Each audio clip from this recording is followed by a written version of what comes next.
The Holy Gospel according to Mark. Glory to you, O Lord. They went to Capernaum, and when the Sabbath came, he entered the synagogue and taught. They were astounded at his teaching, for he taught them as one having authority and not as the scribes. And just then there was in the synagogue a man with an unclean spirit. And he cried out, "What have you to do with us, Jesus of Nazareth? Have you come to destroy us? I know who you are, the Holy One of God." But Jesus rebuked him, saying, "Be silent, and come out of him." And the unclean spirit, convulsing him and crying with a loud voice, came out of him. And they were all amazed. And they kept on asking one another, "What is this? A new teaching with authority. He commands even the unclean spirits, and they obey him." At once his fame began to spread throughout the surrounding region of Galilee. The Gospel of the Lord. Pray with me. O God, I pray that these words of mine will not just add to all the other words said in pulpits today, but rather that they will be infused with the power of the one who inspired them, and will not be just information, but rather will lead to our transformation into your image. They went to Capernaum, and when the Sabbath came, he entered the synagogue and taught. They were astounded at his teaching, for he taught them as one having authority, and not as the scribes. I've written an article entitled "White Coat to White Alb: Pediatric Neurosurgery to Lutheran Ministry." And it will be published in the next couple of months in the Journal of Neurosurgery.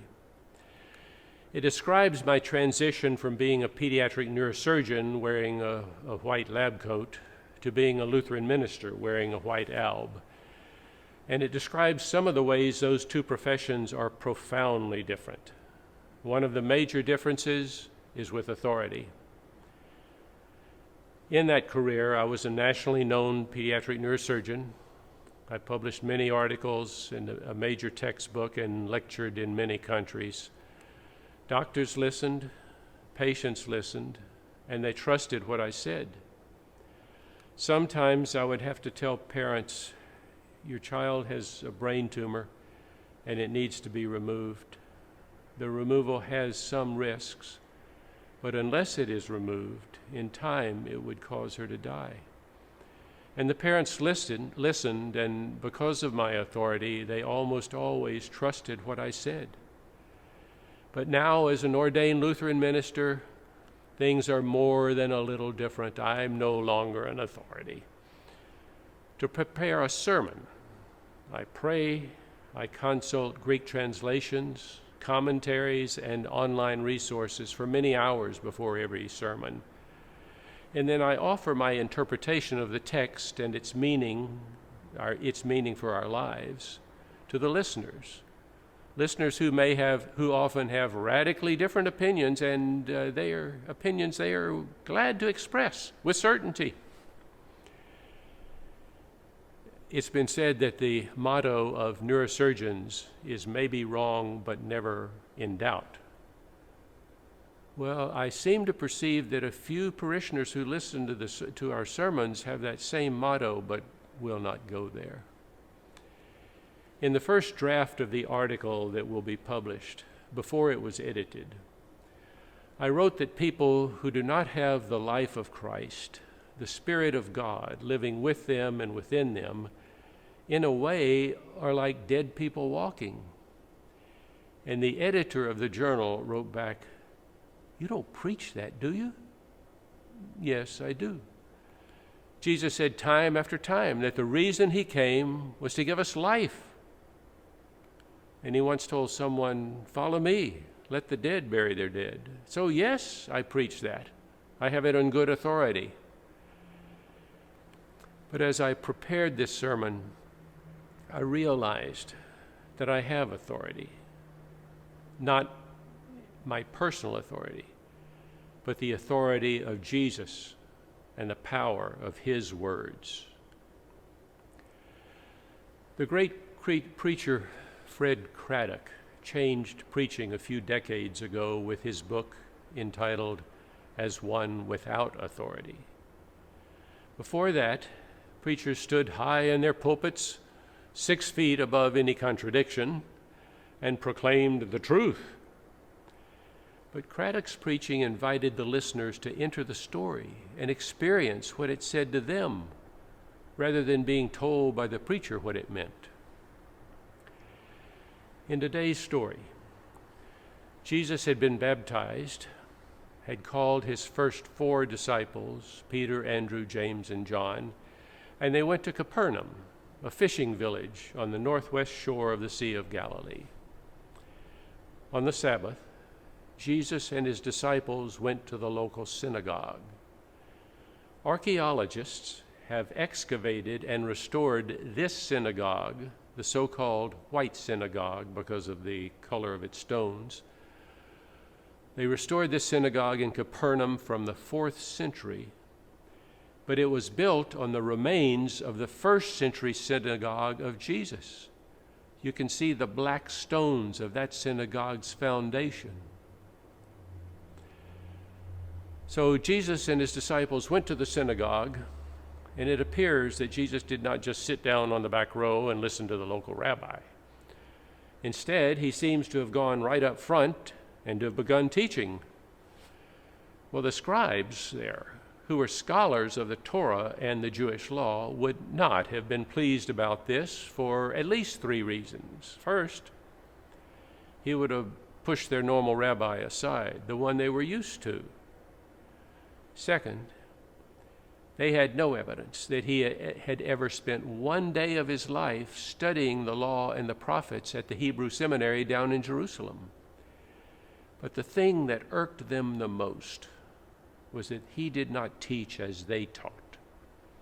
The way they taught was to quote, to pass on, the opinions of other scholars about the meaning of the law, the Torah. That would be like me quoting the opinions of Martin Luther or John Calvin. But Jesus taught them as one having authority. Now, how was he able to speak like that?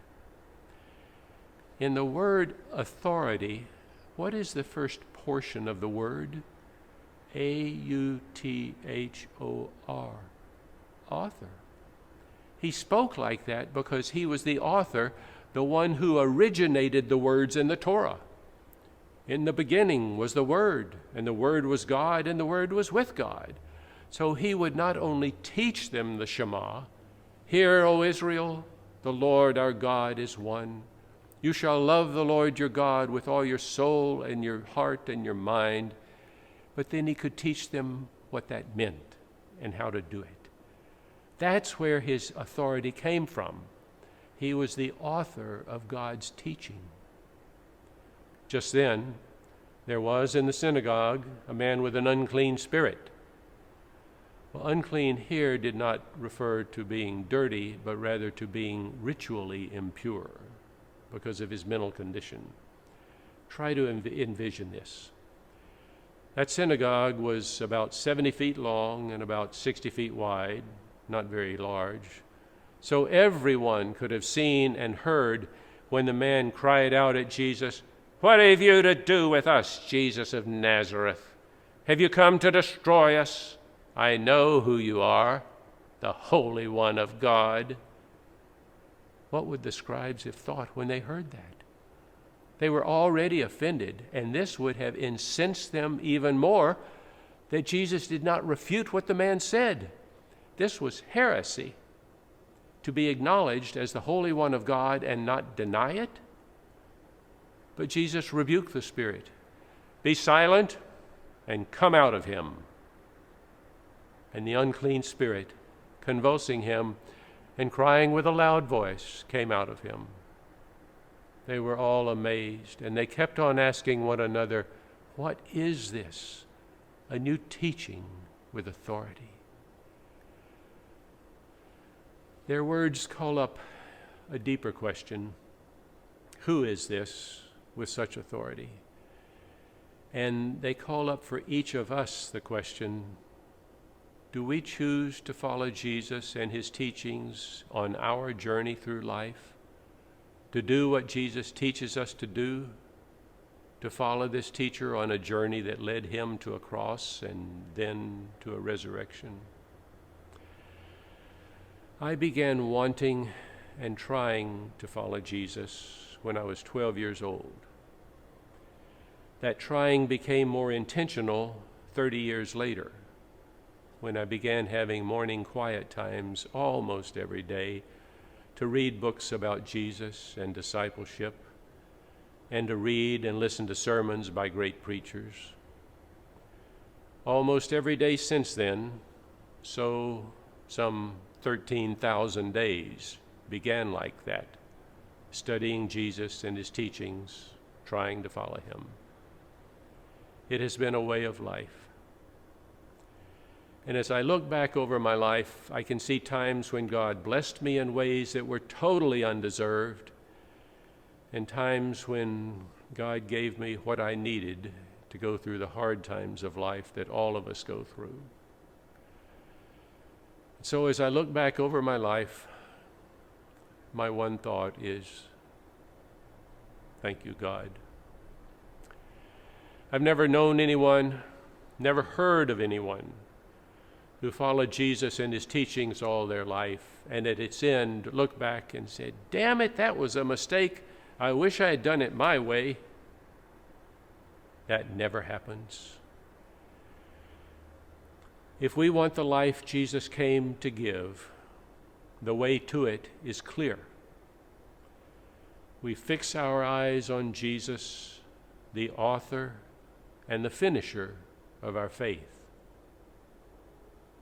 We fix our eyes on Jesus, the author and the finisher of our faith. I'm telling you that on good authority.